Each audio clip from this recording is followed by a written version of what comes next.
बऱ्याच जणांना उत्सुकता असते की बाबा तो तरी म्हणजे काय नुसतं शंखासारखा हवेने म्हणजे हवा फुंकायची वगैरे. तर प्रत्यक्षात जसं सीमा मॅडमने आता वर्णन केलं, एक उत्सुकता आणि त्यामध्ये जाणवणी फुंकीनं मी ती स्वप्राणाने, तर खरंच मला याच्यात नाही ना प्राण माझं फुंकावं लागतं एक एक वेळेला. जे एवढं हे होतं घाम येतो अक्षरशः. आणि विशेष म्हणजे हे वाजवायचं म्हणजे टेक्निकल प्रॉब्लेम आहे की ज्या वेळेला वाजवायला उभं राहायचे त्यावेळेला उपाशी थांबावं लागतं. सांगली, सातारा, कोल्हापूर इकडच्या भागामध्ये रणशिंग म्हणलं जातं आणि इकडं आपलं बरेच जणांना तुतारी वगैरे म्हणणार. तर ह्याच्यातला मुख्य प्रकार, ह्याचे दोन प्रकार असतात, एक नर आणि एक मादी. तर हा मादीचा प्रकार आहे.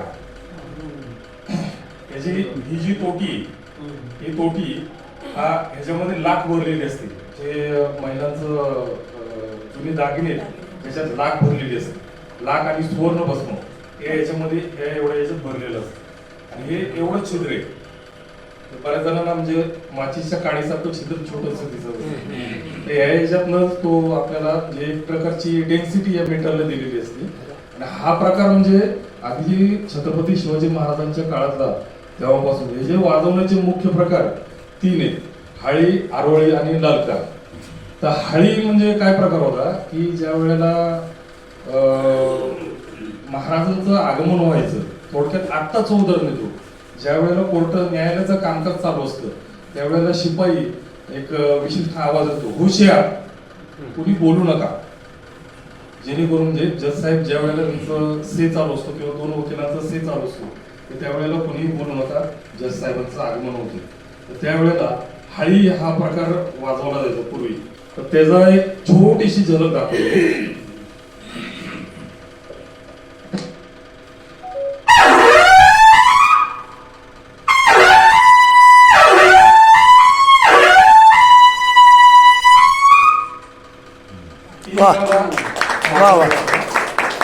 महाराज दरबाराच्या अगदी जवळपास कुठेतरी आलेले. या तीन आवाजामध्ये शेवटच्या आवाजामध्ये सगळेजण पिंटरॉप सायलाच असतो, जेणेकरून म्हणजे सगळ्यांना संदेश मिळावा की बाबा महाराज यायला लागलेले. आणि रायगडाचं सगळ्यांना म्हणजे बऱ्यापैकी माहिती असेल की रायगडाच्या ज्या वेळेला दरबाराची शिस्त चालू असते त्यावेळेला कुठल्याच व्यक्तीला बोलायला अलाउड नव्हतं त्यावेळेला, कारण महाराजांचं न्यायनिवाड्याचं पहिलं कामकाज चालू असेल. त्याच्यानंतर दुसरा प्रकार, ज्या वेळेला गडाला म्हणजे इथं स्थानामध्ये गडाला वेढा पाडायचा आणि फक्त बहिर्जी नाही, वेगवेगळ्या रूपात नाही यायची कुठल्याही प्रकारानं, किंवा त्यांचा व्यक्ती एखादा दिसत तो महाराजांपर्यंत जाण्याचा त्याचा प्रयत्न असायचा. तर त्यावेळेला आरोळी दिली जायची, जे गडावरचा एक माणूस आणि गडाच्या मधल्या भागात जिथं काही पहारेकरी वगैरे असतात किंवा निरीक्षण करणारे लोक असतात ते लोक एकमेकांना साथ आणि प्रतिसाद देतात. तर त्यातला एक प्रकार असतो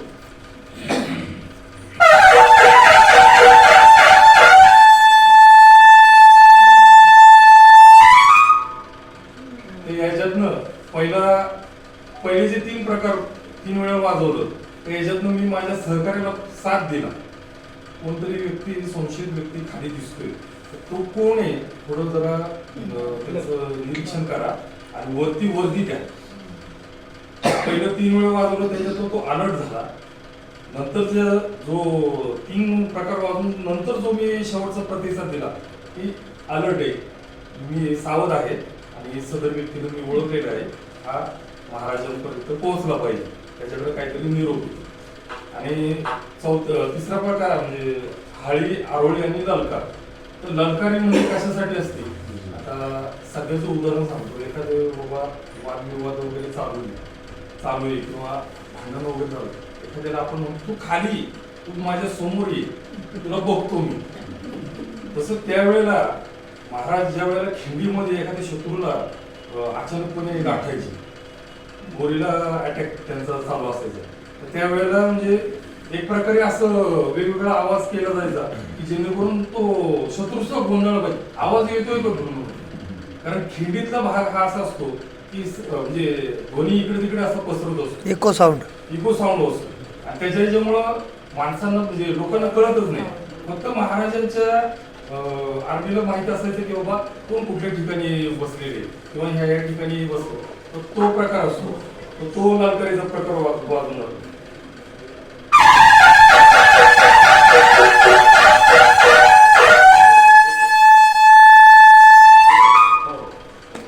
या आणि सगळे सावध व्हायचे आणि अचानक मग त्यावेळेला अटॅक व्हायचा. ते याचं पौराणिक महत्व असं आहे की भगवान महादेवांच्या लग्नाच्या वेळेला आता पार्वतीने महादेवांचं लग्न होतं त्यावेळेला या वाद्याची निर्मिती झाली. त्याला दक्षिण भारतामध्ये कोंबोटो म्हणून म्हणलं जातं. उत्तर भारतामध्ये त्याला नरसिंगा म्हणलं जातं. त्याचा काही ठिकाणी अशा प्रकारे वाजवलं जातं त्या पद्धतीने उलटा येस केला जातो. क्या बात. आणि इकडं कोंबोटो म्हणजे त्यांचं तांब्याचं असतं पूर्णपणे. हा आता हे पितळ घातोय ते तांब्याचं एवढं मोठं असतं ते जे हाच आकार 7 गुरुशिंग 7 हा सगळ्यात मोठी गोष्ट. म्हणजे शाळेत पूर्वी जे आपण एकोदोन शिकलेलो आजोबांची काठी 1 आडवी वाटी आडवी बदक 2 साध्या वाटे 3 तसं हे गुरुशिंग 7 याला गुरुशिंग 7 कारण 7चा आकडा हा त्या बाजूला गाठ आणि ह्या बाजूला टोपी त्याच्यामुळे ते गुरुशिंग 7 असं सांगितलं जातं की जेणेकरून म्हणजे मुलांना ओळख वगैरे व्हावी.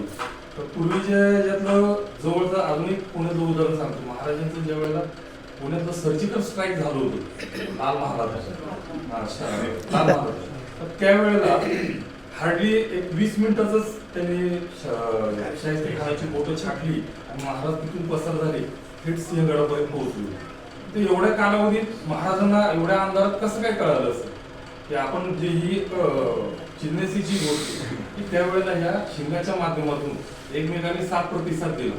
कारण रस्ता जरी आपल्याला माहिती असलं तर अंधारची गोष्ट अंधार रात्री प्रवास करणे ही सोपी गोष्ट नाही.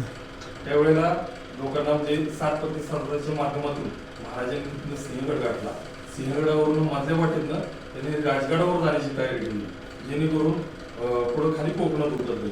तर याचा वापर आता सद्यस्थितीला आमच्या सांगली सातारा कोल्हापूर भागामध्ये दशक्रियेला वगैरे हे वाजवलं जातं की दशक्रियेच्या दिवशी हे शिंग वाजलं की त्या हुतात्म्याला मुक्ती मिळाली म्हणून. आणि याच्या माध्यमातून एक संदेश गावाला दिला जातो की अमुक अमुक व्यक्तीचा दशक्रिया संपन्न झाला. कारण खेडेगावात काय अजूनही पद्धत आहे की जोपर्यंत दशक्रिया विधी होत नाही तोपर्यंत त्या घरातले व्यवहार पूर्ण थांबलेले असतात. आणि पूर्वी कसं होतं की एकमेकांच्या व्यवसायावर सगळेजण अवलंबून होते. पाटलांनी मला धान्य दिलं तर माझ्या घरात अन्नधान्य शिजलं तसंच ते प्रकार होता. ते ज्या वेळेला शिंग वाजायचं ते शिंगाच्या माध्यमातून सगळ्यांना संदेश दिला जायचा की बाबा हे अमुक व्यक्तीचा दशक्रिया विधी संपन्न झाला. आताच्या सद्यस्थितीला सांस्कृतिक कार्यक्रम वगैरे किंवा शाही कोड आता ऐकलं असेल सगळ्यांनी शाही कोड्यामध्ये वीररस म्हणून हे नडवाद्य जसं हे तालवाद्य म्हणतो आपण तसं हा वाद्याचा प्रकार आहे तो नडवाद्य जे मोठाबी व्हायब्रेशन निर्माण करून ह्याच्यातनं एक विशिष्ट असा साऊंड काढला जातो ज्याच्यातून आपण म्हणतो ना वीररस ऐकण्याचं तसा एक याच्याचा प्रकार असतो. हे जसं चाटी वाजवली जाते तसं याच्यातनं आम्ही हा थोडं हे भिजवलं जातं. ज्या वेळेला आपल्याला वाजवायला उभारायचं या बाजूने थोडं पाणी सोडून ही लाट थोडीशी भिजवायची आणि मग चेक करायला. बऱ्याच जणांना उत्सुकता असते की बाबा हे वाजवायला काय एवढं अवघड नाही पण अक्षरशः खरंच सांगतो मी दम म्हणजे भरपूर दम लागतो. एक वेळेला मला घाम फुटतो कारण पोटात अन्न नसतं पोटासाठी हे करायचं. आणि मला या तरी लॉकडाऊन मध्ये माझ्या हे लक्ष्मीने मला जगवलं.